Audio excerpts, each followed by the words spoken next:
Hey everyone, welcome back to Corporate Decoder. Get ready because today we're diving into a report that might just give us a glimpse into how utilities are planning for the future.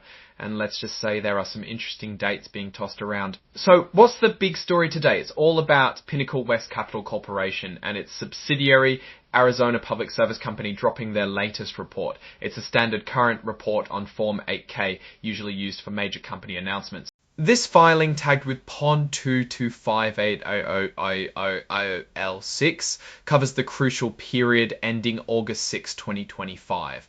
Now, these 8Ks are like the news flashes of the corporate world telling us what's happening right now. First up, we have Pinnacle West Capital Corporation, a big player in the energy sector based in Arizona. It's an Arizona corporation and their principal executive offices are right there in Phoenix. And then there's Arizona Public Service Company, or APS as they are more commonly known.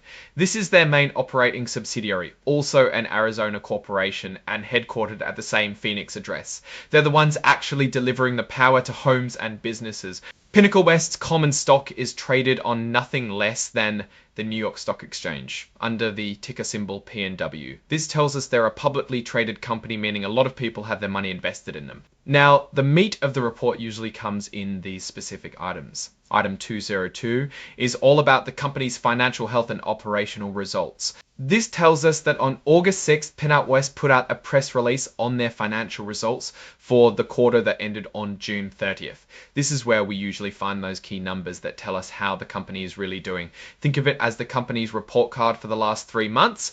Then there's item 701, which is about Regulation FD.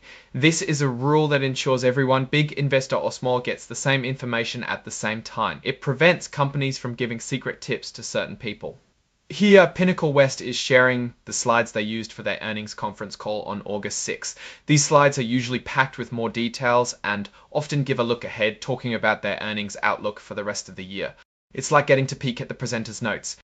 This exhibit, number 99.1, is the actual press release about their earnings.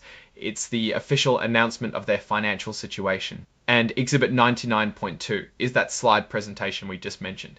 This is often where the really good stuff and the forward-looking statements are found.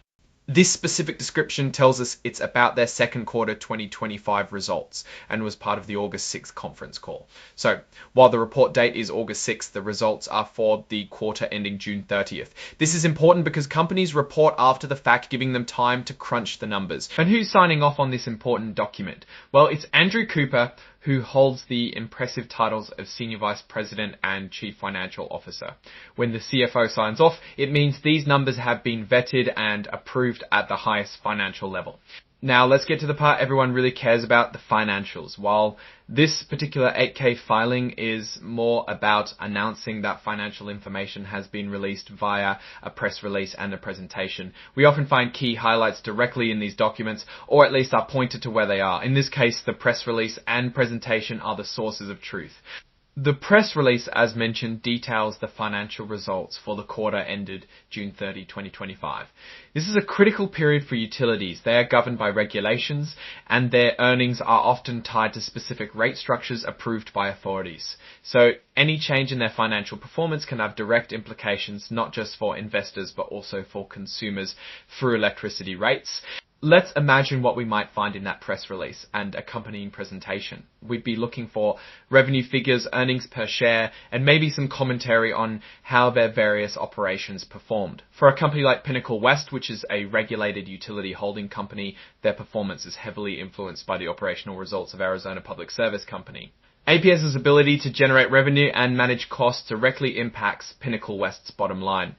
For example, a key metric for utilities is often operating income or income from continuing operations. If we saw a significant increase, say 10% year over year, we'd want to know why.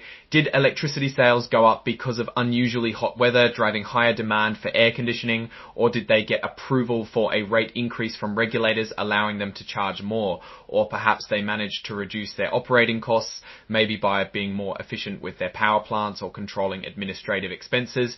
Conversely, if operating income took a dip, we'd be looking for explanations. Were there unexpected maintenance costs at a power plant? Did regulatory hurdles prevent a much-needed rate increase? Or is there increased competition, even in a regulated market, that's squeezing margins? The earnings outlook for 2025 mentioned in relation to the slide presentation is also hugely important. This is management's forecast for the rest of the year. It tells investors what to expect in terms of profitability. If the outlook is raised, it's usually a very positive sign, suggesting the company is performing better than previously expected. If it's lowered, it can signal challenges ahead and might even cause the stock price to drop as investors adjust their expectations.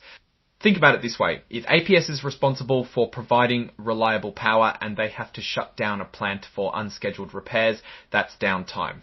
Downtime means lost revenue and potentially higher costs to bring in replacement power from elsewhere. All of that would eventually be reflected in these financial reports. Another aspect we'd be keen to see is how they are managing their debt. Utilities often carry significant debt because they invest heavily in infrastructure like power plants, transmission lines, and distribution networks.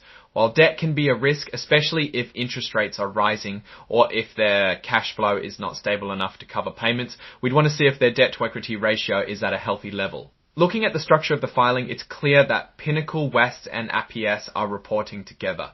However, the details regarding specific financial performance will be in the attached exhibits, namely the press release and the slide presentation. This is a common practice to streamline reporting. When we look at companies like Pinnacle West, we are evaluating their ability to reliably provide a necessary service while also generating a return for their shareholders. It's a balancing act. They need to invest in infrastructure to ensure reliability, comply with environmental regulations, and manage their costs effectively, all while navigating the complex world of utility regulation. The fact that this report is being issued on August 6th, covering results up to June 30th, means the figures are recent, giving us a current snapshot of their financial standing.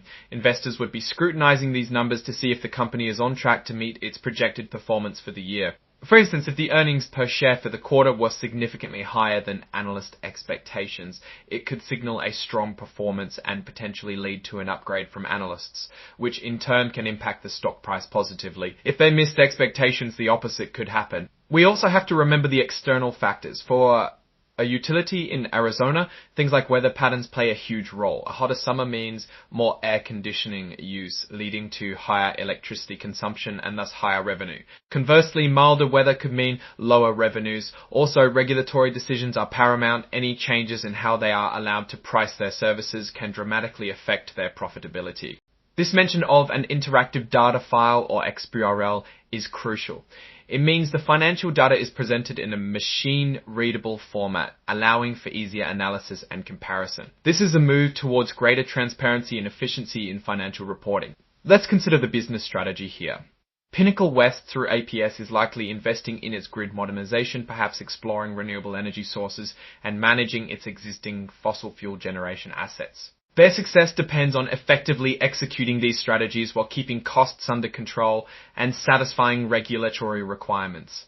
If we were to see highlights from the press release, for example, we might find statements like revenue increased by X% or earnings per share grew by Y% compared to the same quarter last year. If revenue jumped 5% and earnings per share climbed 8%, that's generally positive, but we'd want to dig deeper. Was the revenue increase driven by higher sales volume or higher prices? Was the earnings growth due to operational efficiency or, say, a one-time gain from selling an asset? For example, if they reported a 10% decrease in operating expenses, that's fantastic for profitability.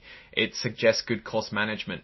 If they reported a 2% increase in sales volume, that tells us demand for their services is steady, growing slightly perhaps due to population increases in Arizona.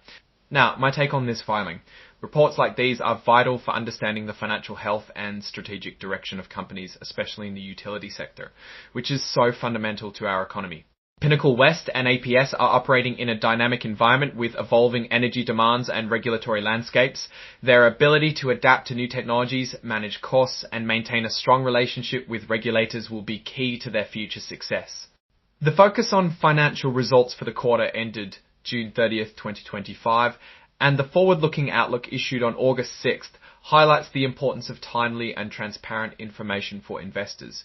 We're looking for consistent performance, prudent financial management, and a clear strategy to navigate challenges like climate change and the transition to cleaner energy. While this filing itself is an announcement of results rather than the results themselves, it points us towards those key financial documents. The real analysis comes from digging into that press release and presentation. My overall impression for companies like this is that they are essential service providers and their stability can be attractive, but they are also heavily influenced by regulatory decisions and capital-intensive investments. What's your take on these numbers and what they signal for the company's future? Drop your thoughts in the comments. If this analysis was valuable, hitting that like button really helps, and subscribe for more deep dives. Don't forget to check out the Discord in the description. Thanks for watching. See you next time.